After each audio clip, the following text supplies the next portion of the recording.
Hello, മുതിര വേവിച്ച വെള്ളം കൊണ്ട് ഒരു രസം, അതാണ് ഇന്നത്തെ നമ്മുടെ റെസിപ്പി. കഴിഞ്ഞ വീഡിയോയിൽ മുതിര കൊണ്ടുള്ള തോരൻ തയ്യാറാക്കിയിരുന്നു. മുതിര വേവിക്കുമ്പോൾ അതിൽ നിന്ന് വെള്ളം മാറ്റി വെച്ച് നമുക്ക് അതുകൊണ്ട് ഉഗ്രൻ രുചിയിൽ രസം തയ്യാറാക്കാം. നമുക്കറിയാം മുതിര എത്രത്തോളം ഹെൽത്തി ആണെന്ന്. മുതിര ചൂടുള്ള ഒരു ഭക്ഷണ പദാർത്ഥം ആയതുകൊണ്ട് തന്നെ കോൾഡൊക്കെ ഉള്ള സമയങ്ങളിൽ ഇത് കുടിച്ചാൽ വളരെ നല്ലതാണ്. അപ്പോൾ നമുക്ക് മുതിര രസം എങ്ങനെയാണ് തയ്യാറാക്കുന്നതെന്ന് നോക്കാം. Once again welcome back to our channel. Let's move on to the video. ആദ്യം നമുക്ക് ചെറിയ ജീരകവും കുരുമുളകും ഇതുപോലെ ഒന്ന് ചതച്ചെടുക്കണം.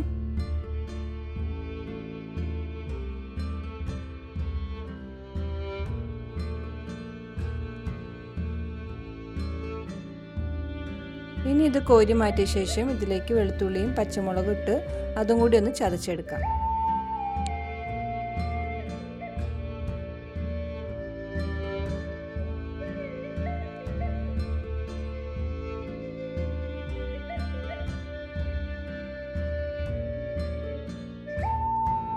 ഇനി ഒരു ചട്ടി അടുപ്പത്ത് വെച്ച് അതിലേക്ക് അല്പം വെളിച്ചെണ്ണ ഒഴിച്ചു കൊടുക്കാം.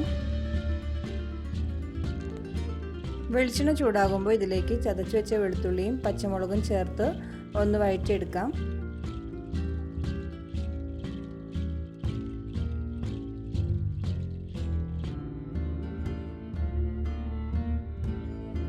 ഇനി ചതച്ച് വെച്ച ജീരകവും കുരുമുളകും കൂടി ചേർത്ത് ഒന്ന് മൂപ്പിച്ചെടുക്കാം.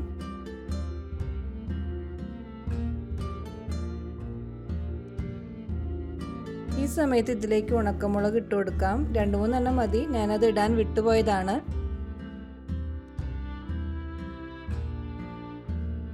ഇനി ഇതിലേക്ക് തക്കാളി ചെറുതായി അരിഞ്ഞത് കൂടി ചേർത്ത് തക്കാളി നന്നായിട്ട് ഉടയുന്നത് വരെ ഒന്ന് വഴറ്റിയെടുക്കണം.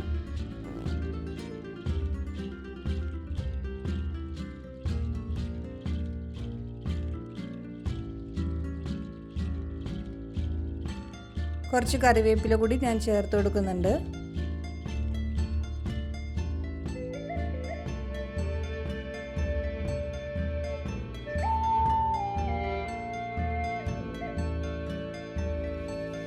ഇതിലേക്ക് 1/2 ടീസ്പൂൺ മഞ്ഞൾപ്പൊടി കൂടി ചേർത്തിട്ട് ഒന്ന് മൂപ്പിച്ചെടുക്കാം.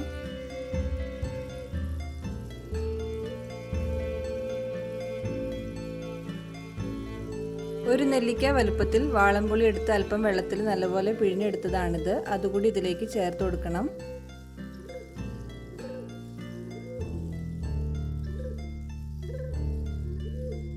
ഇനി ചേർത്ത് കൊടുക്കേണ്ടത് മുതിര വേവിച്ച വെള്ളമാണ്. മുതിര ഉപ്പും മഞ്ഞൾപ്പൊടിയും വെള്ളം ഒഴിച്ച് വേവിച്ച ശേഷം വെള്ളം ഊറ്റിയെടുത്തതാണിത്.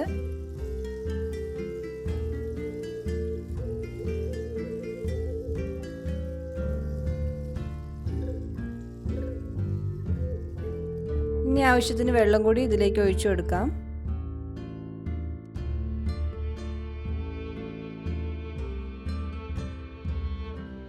ഇതിലേക്ക് ഇനി ആവശ്യത്തിന് ഉപ്പ് കൂടി ചേർത്ത് കൊടുക്കാം.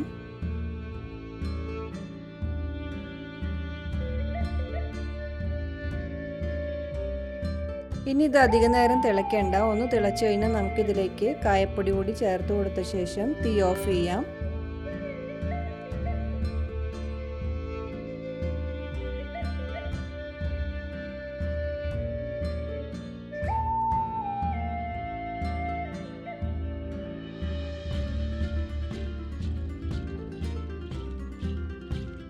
കുറച്ച് മല്ലിയില കൂടി ചേർത്ത് കൊടുത്ത് ഇളക്കി കഴിഞ്ഞാൽ നമ്മുടെ മുതിര കൊണ്ടുള്ള രസം തയ്യാറായി കഴിഞ്ഞു.